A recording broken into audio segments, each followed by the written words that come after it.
Hi guys, मेरा नाम Luca है। Welcome to my channel. अगर आपको स्टोरीज पसंद है तो चैनल सब्सक्राइब कर दीजिए। चलिए स्टोरी की तरफ बढ़ते हैं।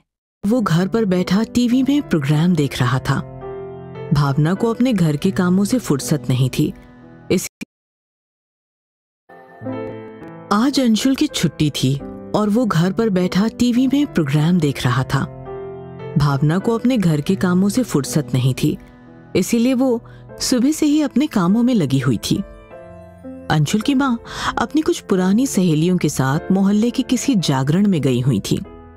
अंशुल के पापा भी पुलिस में थे, मगर इसके साथ ही हार्ट की बीमारी के रोगी भी थे।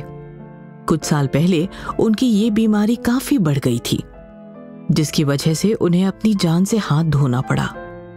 पति की मौत हो जाने के बाद एक औरत के लिए जिंदगी जीना काफी मुश्किल हो जाता है, मगर औलाद का सुख पाकर ही वो फिर से जी उठती है।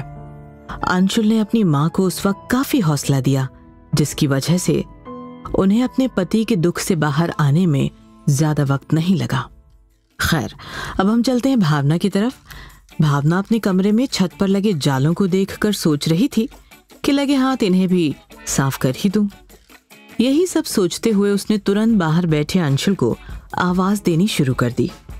अरे सुनते हो, कहाँ बैठे हैं आप? आखिर मेरी मदद नहीं कर सकते? साल भर में आपको एक तो छुट्टी होती है और उसे भी आप इस तरह से टीवी प्रोग्राम्स को देखने में ही बिता देते हैं। यहाँ आइए ना। अंशुल ने भी अंदर आते हुए जवाब दिया। क्या यार, तुमने अच्छा परेशान करके रखा है। हाँ बोलो, क्या है? वो देखिए, ऊपर जाले लगे हैं और मुझे वो साफ करने हैं। तो आप जरा जाकर एक बेंच ले आइए ना, जिससे मैं ऊपर चढ़कर उन जालों को जरा साफ कर लूं।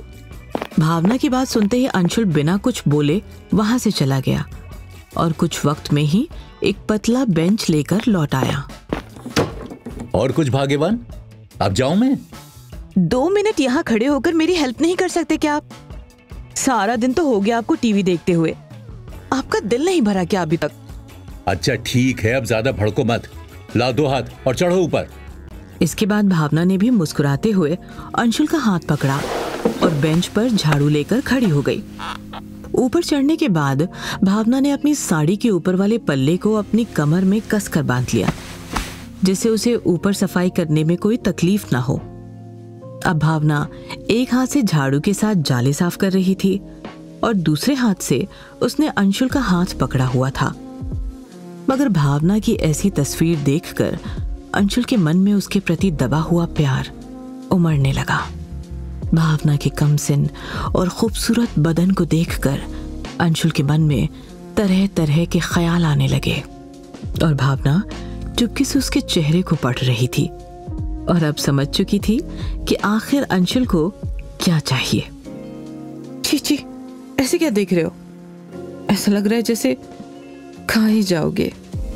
इतना सुनते ही अंशुल ने भावना को कमर से पकड़ लिया और भावना भी तुरंत अंशुल के ऊपर चढ़ गई और भावना अंशुल के ऊपर इस तरह से लद गई जैसे विक्रम पर बेताल। अब बताओ, क्या कहती हो? अब क्या? पर इससे पहले कि अंशुल कुछ कहता या करता, उसका मोबाइल जोरों से बजने लगा और उसे एक अर्जेंट केस के चलते घर से निकलना पड़ा। अंशुल तो वहां से चला गया, लेकिन पीछे भावना को यूं ही अकेला छोड़ गया। भावना को अंशुल का इस तरह से बीच में ही चले जाना बहुत बुरा लगा, लेकिन इसे अपना नसीब मानकर उसने सब्र किया। इतने में किसी ने उसके दरवाजे पर दस्तक दी। उसने फटाफट से अपने आप को शांत किया और दौड़ते हुए जाकर दरवाजा खोला। दरवाजे पर बाहर हर्ष को खड़े देखकर भावना काफी देर तक उसे इसी तरह से निहारती रही। हर्ष भावना का पड़ोसी, इसे यहाँ आए अभी 3 ही महीने हुए थे, लेकिन भावना से इसकी दोस्ती कुछ इस हद तक हो गई थी कि दोनों में अक्सर बातें होती ही रहती थीं। भावना भी अब अगर कभी हर्ष के घर से गुजरती तो हर्ष को देखते ही उससे बात करने लग जाती। हर्ष एक 21 साल का यंग लड़का था। दिखने में काफी हैंडसम था, पर उसकी आंखों पर लगा नजर का चश्मा बताता था कि वो एक निहायती शरीफ लड़का है। पर ऐसा सिर्फ देखने में ही था। मोहल्ले के हर एक नौजवान आदमी के साथ साथ हर्ष भी भावना के हुस्न का दीवाना था। भावना ने जल्द ही अपनी मदहोशी तोड़ी और हर्ष से सवाल करते हुए कहा, अरे आओ हर्ष, कहो कैसे आना हुआ?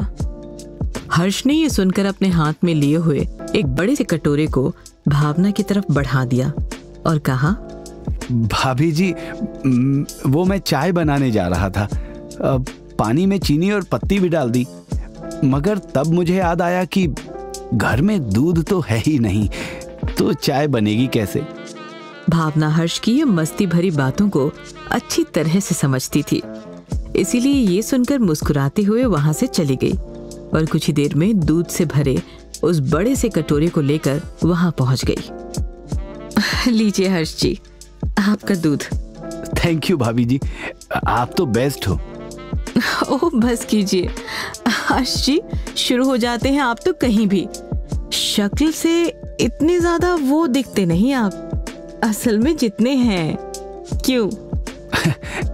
अभी आपने मुझे देखा ही कहाँ है।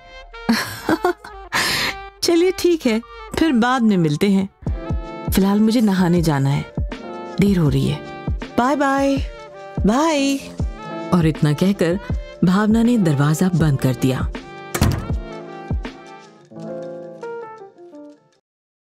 पार्ट 2 के लिए चैनल विजिट करें और नई नई स्टोरीज के लिए चैनल को सब्सक्राइब करें। मिलते हैं अगली स्टोरी में। तब तक के लिए बाय बाय।